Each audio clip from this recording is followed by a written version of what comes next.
Bonjour tout le monde, aujourd'hui nous allons voir comment créer un bloc avec une propriété sur mCreator, donc slash blockstate. Ok, donc en premier lieu, nous allons devoir créer un bloc. Je vais créer mon bloc, on va l'appeler tuto. Voilà, tout simplement. J'ai au préalable créé des textures, comme ça c'est plus simple. Du coup vous créez une texture et tout, vous faites votre bloc. Moi je vais faire un bloc basique. Voilà, voilà. On va faire que puis très important pour le moment, c'est dès que le bloc est placé, donc voilà, dès que le bloc est placé par un joueur,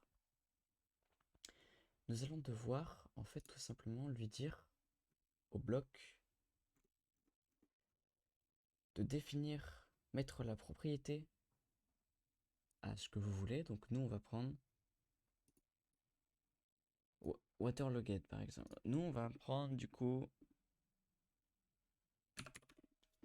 lit, imaginons. Et du coup on met à faux de base. Du coup on peut enregistrer. Et une fois qu'on enregistre, je vais aussi l'ajouter quand le bloc est ajouté, car imaginons vous voulez faire un bloc qui se génère donc style minerai ou quoi que ce soit et qu'il ait une propriété customisée, alors vous devez aussi lui ajouter du coup la procédure. Une fois qu'on a ajouté ces deux procédures-là, nous allons du coup le faire activer par la redstone. Du coup plus sur la tuto redstone est allumé. Et une fois que c'est fait, vous allez dans gestion des blocs. Vous descendez un peu, et là, du coup, vous définissez mettre la propriété, du coup, booléenne sur notre cas. Booléenne, du coup, lit à vrai, parce que c'est allumé. Une fois que c'est fait, vous enregistrez. Et maintenant, vous faites pareil pour la redstone est éteinte. Sauf que cette fois, vous mettrez un false. Du coup, faux, tout simplement. Vous changez ça ici, et vous faites sauvegarder. Une fois que c'est fait, vous pouvez du coup sauvegarder ce bloc-là. Et là, on va passer au vif du sujet. Du coup, une fois que c'est fait, vous cliquez droit sur le bloc, ouvrir l'élément du mode dans l'éditeur de code et vous sélectionnez le tuto, du coup le nom de votre bloc, bloc.java. Du coup, une fois ici, je, je vais faire un truc. Euh, euh, c'est tout simplement... Hop, voilà. Alors, j'ai copié-collé, comme ça m'évite de le réécrire tout le temps. Mais en gros, du coup, ici on crée une variable lit, du coup le nom de votre propriété. Et là, du coup, le nom de la propriété mais en minuscule. Ici, nous créons une définition de stats, tout simplement. Et du coup, nous l'ajoutons au bloc là. Ici, c'est on l'ajoute au bloc. De toute façon, je vous conseille de mettre en pause et de copier. Voilà, voilà.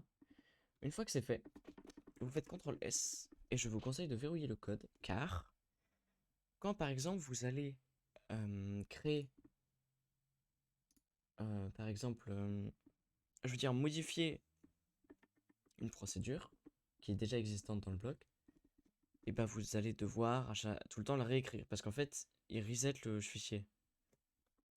Autre souci aussi, c'est imaginez que vous voulez modifier votre bloc, du coup vous ferez verrouiller slash déverrouiller l'élément du mode, et une fois que vous aurez fait les modifications, il faudra réécrire la ligne de code.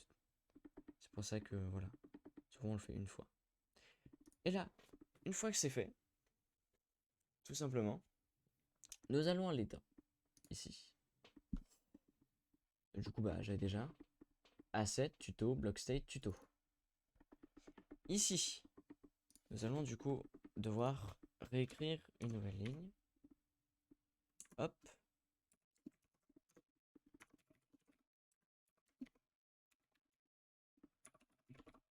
Là, du coup, c'est le nom du modèle modifié, donc qui a la propriété.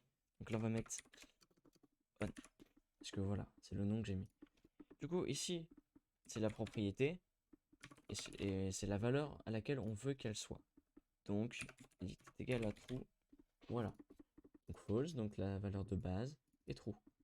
Tout simplement. Une fois qu'on a fait ça, on appuie sur CTRL S pour enregistrer. Une fois ceci fait, nous allons dans modèle. Du coup, il va falloir en créer un. Donc, créer le tuto on, du coup, que j'ai déjà créé. Pour ce faire, vous avez juste à faire clic droit, ajouter fichier JSON, vous le nommez du coup avec le nom exact que je vous avais mis.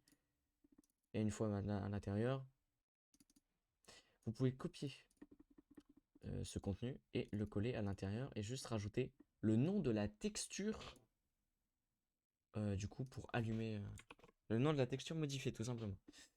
Une fois ceci fait, nous allons pouvoir tester en jeu. Et du coup, à tout de suite. J'ai fait une petite erreur. En fait, ici, donc quand le bloc est ajouté, faut pas le faire parce que sinon ça, comment dire, la valeur ne peut pas changer. Vu que, en gros, faut pas le faire.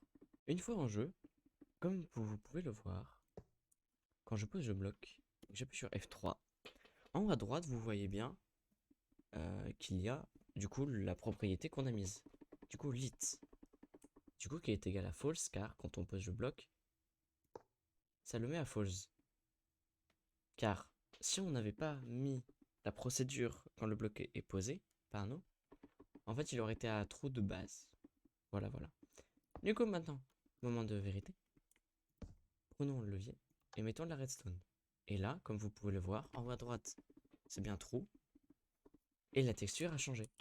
Pourtant, c'est le même bloc, comme vous pouvez le voir. Voilà. Du coup, une fois ceci fait, vous pouvez l'ajouter sur plein de choses. Vous pouvez, ça permet plein de trucs et tout pour ce premier tuto. J'espère que ça vous aura plu et ça aura été utile pour vous. Merci beaucoup et à plus.